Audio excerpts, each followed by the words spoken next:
Hello one and all, it's Review of Black Clover, Chapter 268, Devil, and this is a series I have never covered on this channel, even though I've been in love with it since Chapter 1, but oh lord, after this last chapter, I just need to rant about it, and thankfully I have an audience who is willing to listen to my rants for some reason.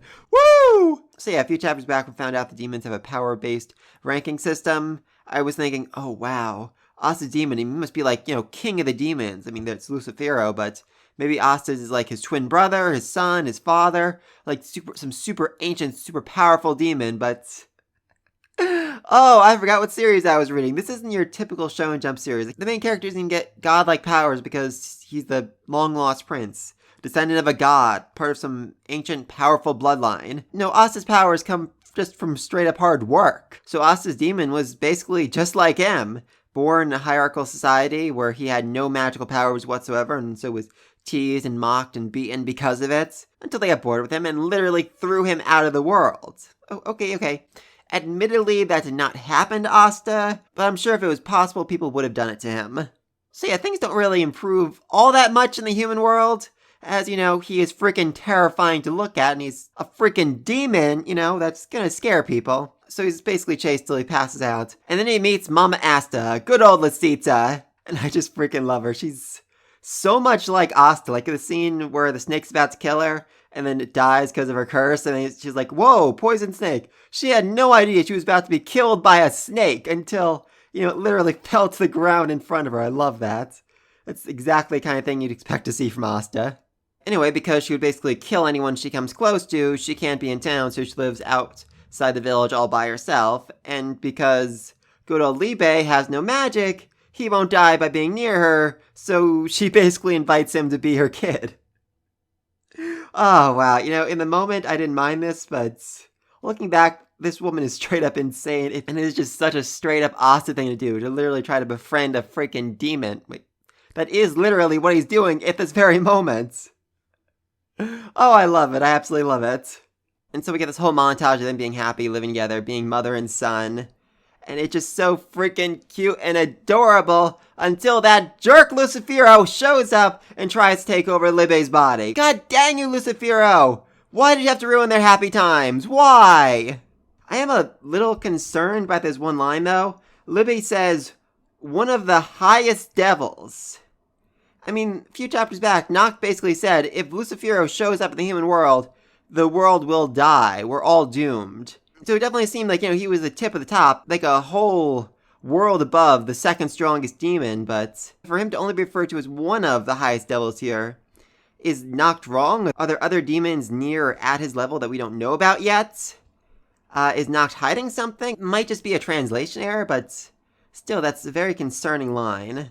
And then she once again proves herself to be 100% Asta's mother, as even when she is stabbed through the freaking spine, she does not stop fighting. She keeps holding on to her son, her boy, and manages to push out the strongest demon, one of maybe the strongest demons in the world.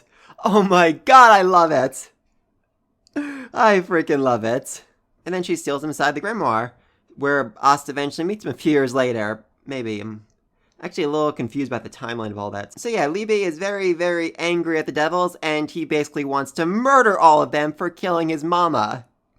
Which, hey, I'm all for that. Let's do it. I mean, it's kind of going against his mother's whole creed that maybe there are good devils too.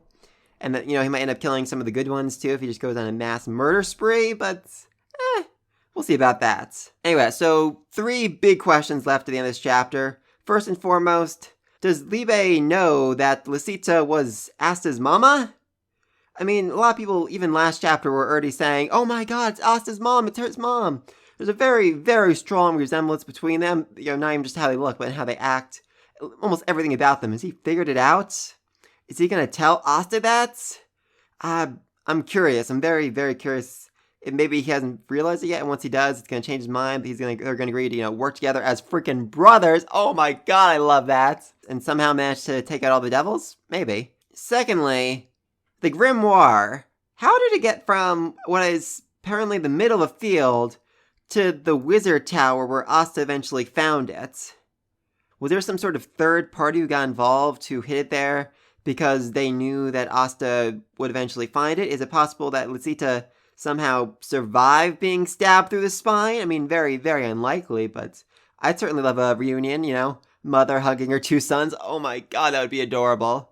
Did it just float there by magic? I'm very curious about that as well. And finally, thirdly, who the freak is Asta's father? I mean, I said this whole thing in the beginning of the video where I'm like, oh, this is in the series where, it's going to be revealed that his father is a god or something, and that's why he has all this incredible power, but, Lucita literally sucks the life out of anyone she's standing near. I feel like she would have a very, very hard time conceiving a child with a person. I mean, her powers, the ability to store anything that doesn't have mana in it in small containers is very useful. As a magic soldier, even a merchant, her ability to carry tons of things without taking up any space would be incredibly useful, incredibly helpful to have. Maybe because of that, she caught the eyes of a noble, and then another noble didn't want a commoner like her to marry a noble, so she cursed her, and then she had to run away. I mean, I've said before, I don't think Asta's father is going to be some super important person that's going to affect why he's so powerful. But I mean, imagine if his father was like a duke or a count, or heck, maybe even the freaking king. I mean, seriously, imagine if this guy who's been mocked his entire life as being a lowly peasant ends up being the son of the king. Oh my god, I would love that. I would absolutely love that. And you couldn't even say, that affected who he became as a person, because all the nobility, all the royals really have is their excessive amounts of magic, and since Asta has no magic, that wouldn't really have affected him at all. I just think it'd be a really fun twist. Not gonna lie, at the end of last chapter, beginning of this chapter, I was really thinking Lil Libe, Asta's demon, was going to end up being his father in one of the weirdest relationships ever. Like, oh, maybe he can't use magic because he's half demon. No, instead he's his brother, but that does raise another interesting question. Asta can't use magic. Why? I mean, I have to imagine his mother's ability to drain magic has something to do with it. Could it be that, when she was pregnant for 9 months with him, she kept sucking whatever magic unborn children have out of him so that he wasn't able to properly develop it? Maybe that's even why she gave him away, because she realized, oh, he doesn't have any magic. Maybe if I give him away, maybe if I have other people raise him, then he'll be able to develop magic down the road. And I guess that didn't work out so well, but hey, I think she would still be very proud of who he's turned out to be. And, she'd very much want him to get along with his brother. Oh, I just love the demon is his brother. But yeah, let me get all this down below. Who do you think Asta's father is? How exactly is he going to make peace with his devil brother? That's going to be interesting to see. I'm going to assume the process is going to involve at least one hug. And what's going to happen once he's made a proper contract with his brother? What's going to change? How is that going to affect his abilities and powers? I'm very curious about all that and excited to see what happens next.